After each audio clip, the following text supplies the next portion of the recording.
बहुत ज़रूरी है जानना परमेश्वर का उद्देश्य क्या था आपको बनाने के लिए, क्यों परमेश्वर ने आपको बनाया। क्योंकि अगर आप इस बात को नहीं जानेंगे, आप वैसा फंक्शन नहीं कर पाएंगे जैसे परमेश्वर चाहता है कि आप फंक्शन करें। उत्पत्ति 1:26 पढ़ेंगे, इसमें लिखा है, फिर परमेश्वर ने कहा, हम मनुष्य को अपने स्वरूप के अनुसार अपनी समानता में बनाएं और वे समुद्र की मछलियों और आकाश के पक्षियों और घरेलू पशुओं और सारी पृथ्वी पर और सब रेंगने वाले जंतुओं पर जो पृथ्वी पर रेंगते हैं क्या करें? जोर से बोलिए, क्या करें? अधिकार करें। आमीन। जब परमेश्वर ने मनुष्य को बनाया सबसे पहले, तो अब परमेश्वर अपनी इंटेंशन को या अपने उद्देश्य को बोल रहा है कि मैं क्यों मनुष्य को बना रहा हूं। वो कह रहा है, और यहां पे जो परमेश्वर है वो प्लूरल है, यहां पे हम देखते हैं वो त्रिएक परमेश्वर, पिता, पुत्र और पवित्र आत्मा। यहां पर वो कह रहे हैं कि हम मनुष्य को, आओ हम, लेट अस, इंग्लिश बाइबल कहती है अस, यानी एक नहीं, अस, हम। यहां बाइबल में मैं नहीं लिखा, क्या लिखा है? हम। परमेश्वर कह रहा है हम, यानी पिता, पुत्र, पवित्र आत्मा कह रहे हैं कि हम मनुष्य को क्या करेंगे? अपने स्वरूप में और अपनी समानता में बनाएंगे। सो यू विल सी, आप देखेंगे कि ये पहली जगह है जहां पे परमेश्वर अपना उद्देश्य बता रहा है मानव जाति के लिए। और जब आप इसको समझेंगे तो आप जानेंगे कि क्यों परमेश्वर ने आपको रचा है और आपका उद्देश्य इस पृथ्वी में क्या है। आमीन। वो कह रहा है, मैं उनको अपनी समानता में बनाऊंगा, अपने अनुसार, अपने स्वरूप में बनाऊंगा, और फिर वो क्या करेंगे? बोलिए, अधिकार रखेंगे। मगर ये अधिकार नॉर्मल अधिकार नहीं है। ये अधिकार इंग्लिश का वर्ड डोमिनियन है, जिसका मतलब है शासन अधिकार, या जिसको बोलते हैं प्रभुत्व। कि वो क्या करेंगे पृथ्वी पे? बोलिए, प्रभुता करेंगे, प्रभुता करेंगे। सो परमेश्वर का इंटेंशन मनुष्य को बनाने का ये था कि मनुष्य जो है वो प्रभुता करेगा। आमीन। सो इस बात को समझिए, परमेश्वर ने आपको जब बनाया, आपके डीएनए में उसने शासन अधिकार डाला है। मैंने आपको पहले ही बताया था, आप एक चम्मच से भी एक कील को कसने की कोशिश कर सकते हैं, मगर चम्मच उसके लिए नहीं बनी थी। आप किसके लिए बनाए गए? प्रभुता करने के लिए। बोलिए, प्रभुता करने के लिए। शैतान नहीं चाहता आप इस बात को जाने, क्योंकि सब रेंगने वालों के ऊपर भी प्रभु ने कहा तुम प्रभुता करोगे। और अदन की वाटिका में क्या आया था? रेंगने वाला आया था, मगर उन्होंने प्रभुता नहीं करी उसके ऊपर। इंग्लिश बाइबल कहती है, everything that creepeth upon the face of the earth, जो रेंगने वाला है। आमीन। सो परमेश्वर ने जब हमको बनाया, मैंने आपको पहले भी बताया था कि परमेश्वर, जेनेसिस में लिखा है, आदि में उसने आकाश और पृथ्वी की रचना करी। आकाश या हेवेंस जो बाइबल में कहती है, वो बात करता है अनसीन रेल्म की, अनदेखी। परमेश्वर का जो राज्य है आप इन आंखों से नहीं देख सकते, मगर वो इस जो आप आंखों से देख रहे हैं उससे भी ज्यादा वो रियल है। आमीन। उससे ज्यादा वो रियल है। आप आंखों से उसको नहीं देख सकते, बट वो रियल है। और परमेश्वर ने पृथ्वी की रचना करी। और परमेश्वर ने जब मनुष्य को बनाया तो क्या किया? सबसे पहले जब उसने मनुष्य को बनाया, बाकी सब चीज़ों को जो उसने बनाया अपने मुंह के वचन के द्वारा बनाया, मगर जब उसने मनुष्य को बनाया तो उसने उसको कैसे बनाया? अपने हाथों से उसने मिट्टी ली और एक मिट्टी से उसने हमारे शरीर को बनाया और अपनी आत्मा को मनुष्य के अंदर डाल दिया, जिसको हम इंग्लिश का शब्द ह्यूमन है, जो दो शब्द से मिलकर आता है, ह्यूमस यानी मिट्टी, और मैन जो हिब्रू भाषा में इश जिसका मतलब है आत्मा। तो परमेश्वर ने ये किया कि परमेश्वर ने कहा कि जो मनुष्य मैं बना रहा हूं, जो मिट्टी के अंदर मैं अपनी आत्मा को डाल रहा हूं, उनको मैं अधिकार दे रहा हूं इस पृथ्वी के ऊपर। किसी आत्मा को अधिकार नहीं है पृथ्वी के ऊपर। आप समझ रहे हैं मेरी बात? किसी भी आत्मा को, और परमेश्वर भी स्वयं आत्मा है। सो जब परमेश्वर ने पृथ्वी मनुष्यों को दी तो वो उस चीज से बाहर आ गया। उसने कहा तुम अधिकार रखो, उसने नहीं कहा हम अधिकार रखेंगे।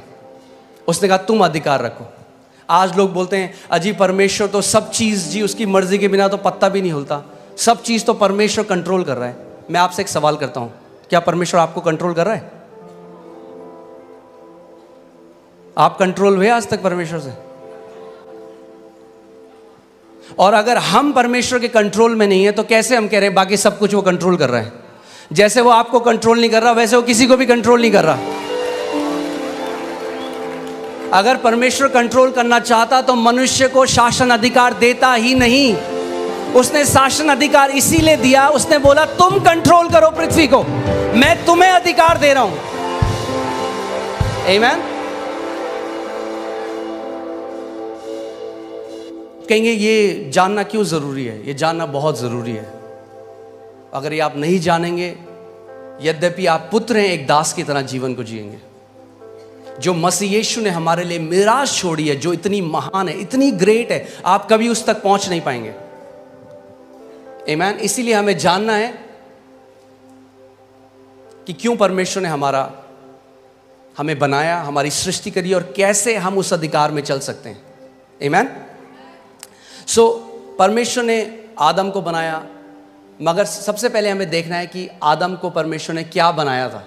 सो लूका 3:38 जब आप पढ़ेंगे उसमें लिखा है इससे ये आया, इससे ये आया, इसने इसको पुत्र को जना, इसने इसको जना, और वह एनोश का, और वह शेत का, यानी एनोश शेत का, और वह आदम का, यानी शेत आदम का, और वह पढ़िए परमेश्वर का पुत्र था। तो आदम कौन था? आदम कौन था? परमेश्वर का पुत्र। परमेश्वर ने सबसे पहले मनुष्य को जब बनाया तो नौकर नहीं बनाया, पुत्र बनाया। और जब पुत्र बनाया तो पुत्र को अधिकार दिया शासन करने का, प्रभुता करने का, डोमिनियन करने का। आमीन। सो पहला आदम क्या था? पुत्र था। मैं चाहता हूं भजन संहिता 8 में चले जाएं। भजन संहिता 8 उसकी मैं 4 अध्याय से पढ़ूंगा, आप इसको ध्यान से सुनिएगा। तो फिर मनुष्य क्या है कि तू उसका स्मरण रखे, और आदमी क्या है कि तू उसकी सुधि ले, क्योंकि तूने उसको परमेश्वर से थोड़ा ही कम बनाया है। किसने बनाया मनुष्य को परमेश्वर से थोड़ा ही कम? परमेश्वर ने। लोग कहते हैं अच्छा तुम क्या समझ रहे हो अपने आप को? परमेश्वर के पुत्र जो उसने हमें बनाया है। अब कोई अगर आपको बोले अच्छा ये उनकी तरह बात कर रहा है, आपके पापा की तरह, कहना हाँ जी वो मेरे पापा हैं।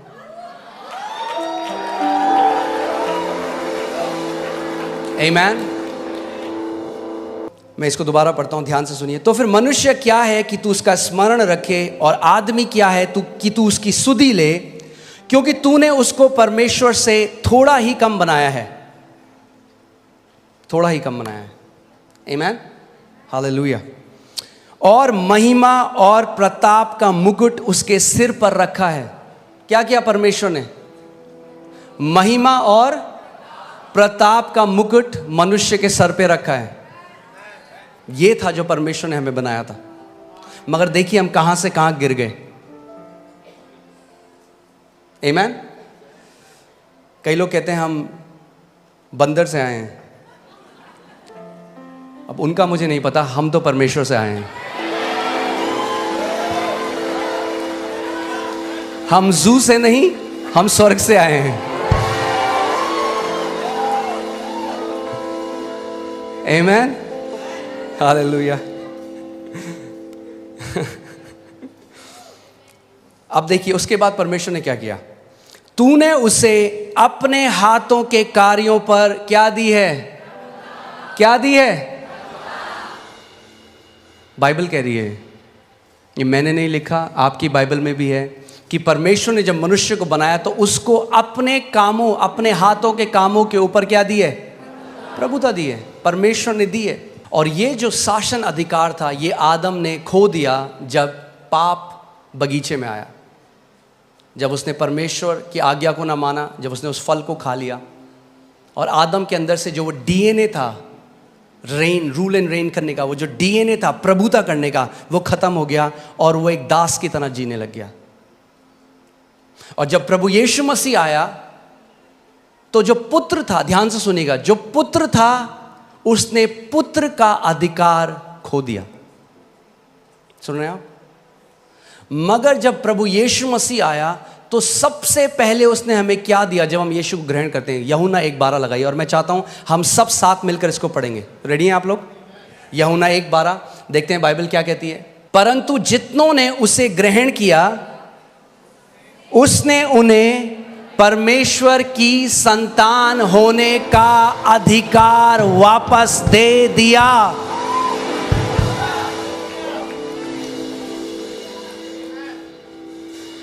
क्या दिया उसने आपको? अगर आपने यीशु को ग्रहण किया तो उसने आपको क्या किया? पुत्र का अधिकार दिया, यानी पुत्रों के लिए अधिकार है यीशु मसीह के नाम में। अगर आप पुत्र हैं तो आपके लिए अधिकार है, और अगर आपके लिए अधिकार है तो परमेश्वर चाहता है कि आप एक अधिकारी की तरह इस दुनिया में जिए। देखो मैंने तुम्हें सांपों को और बिच्छुओं को रौंदने का, हालेलुया, परमेश्वर ने पूरे चर्च को, अपनी देह को, जो परमेश्वर की संतान है, उनको सांपों और बिच्छुओं को रौंदने का अधिकार दे दिया। मगर अगर आपने उस अधिकार को लिया नहीं तो जिंदगी भर दुष्ट आत्माएं आपको फुटबॉल बना के रखेंगे। तो वेट मत करिए डोमिनियन में बढ़ने का कि जब तक आपको कोई ऐसी न्यूज़ ना आ जाए कि भाई कोई बहुत भयंकर बीमारी हो गई है।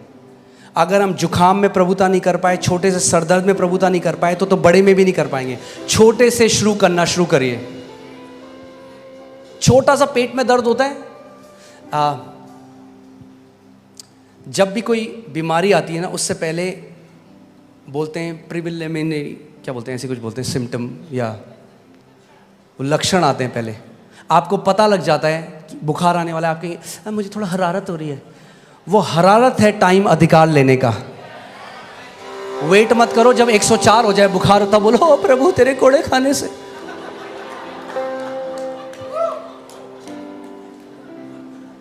आपने देखा है कभी आपकी, फिर से वही उदाहरण दे रहा हूँ, आपके कपड़ों में कोई दाग लग गया या कोई इंक लग गई, उसी टाइम बहते पानी के नीचे डालिए, एकदम निकल जाएगा।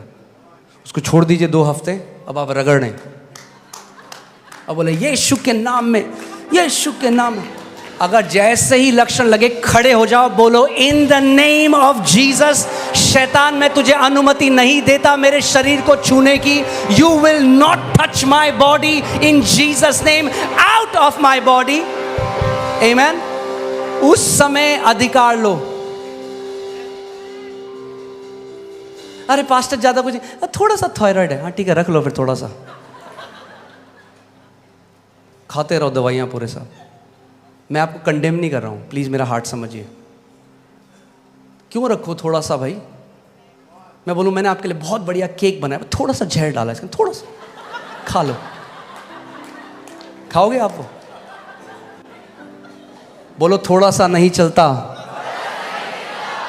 मेरी देह पवित्र आत्मा का मंदिर है और कोई बीमारी इसमें उसको महिमा नहीं देती।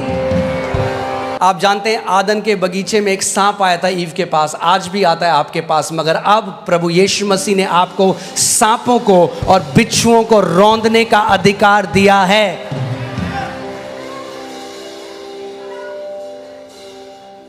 बोलो मेरे पास अधिकार है सांपों और बिच्छुओं को रौंदने का।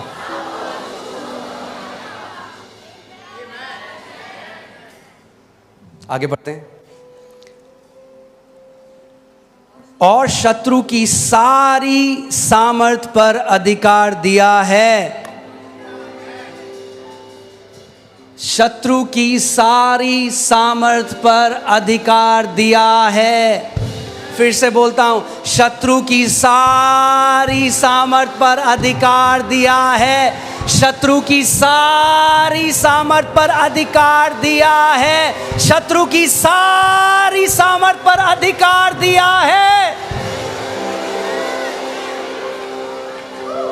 दूंगा नहीं, दिया है।